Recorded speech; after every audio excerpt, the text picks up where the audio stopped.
Genomineerd als Rabobank Onderneming van het Jaar. Koninklijke Damstra Installatietechniek.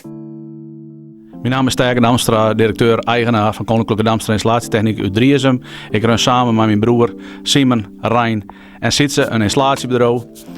Onze werkzaamheden binnen die we bezig houden van een installatiebureau is gas, water, elektro, verwarming, koeltechniek en een hele product in duurzame energiesystemen zoals zonnepanelen. Samen met personeel elke dag een uitdaging te houden. Dat is bij ons geen dagelijk. Want ja, er kan je in België van jongens, er moet iemand spoed, maar er bijvoorbeeld een nieuwe verwarmingsinstallatie online worden, want deze installatie is knapt.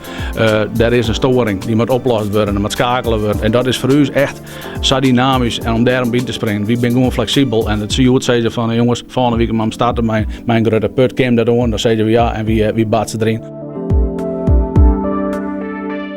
Dus het juist in ons werkgebied is natuurlijk Noordoost-Friesland. Met 110 medewerkers is ons bedrijf te groot voor om daar alleen van te bestaan. Maar het is natuurlijk wel de laatste tijd, als nog juist met de centrale as wat er gebeurt, dat die aan zijn klaar is. Dan is het gewoon super om daar gewoon in Noordoost-Friesland te werken. Want doe best gewoon binnen een kwartier, 7 of 20 minuten best hoe in dragen. En dat bespaart dus gewoon een hele uur per dag per medewerker om echt verder het loon in te gaan. Dus daarom heb ik gezegd van nou, jongens, toen ik instapt ben in zo'n jaar, of wie willen graag in deze regio zitten blijven. Wie ben je vroeger begonnen en hier willen we graag blijven.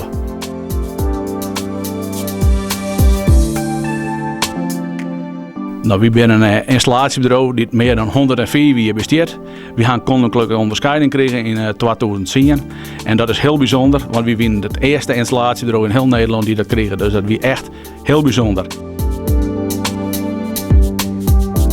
We zijn een bedrijf die zijn van jongens, we zitten op een personeelsbestand van 110 medewerkers. Daar willen we ongeveer op hetzelfde personeelsbestand willen we blijven. En we willen gewoon samen met onze ondernemers en nou goed, we hier eigenlijk mee in. En ja, dan willen we proberen om dat in ieder geval wat stabiel te houden.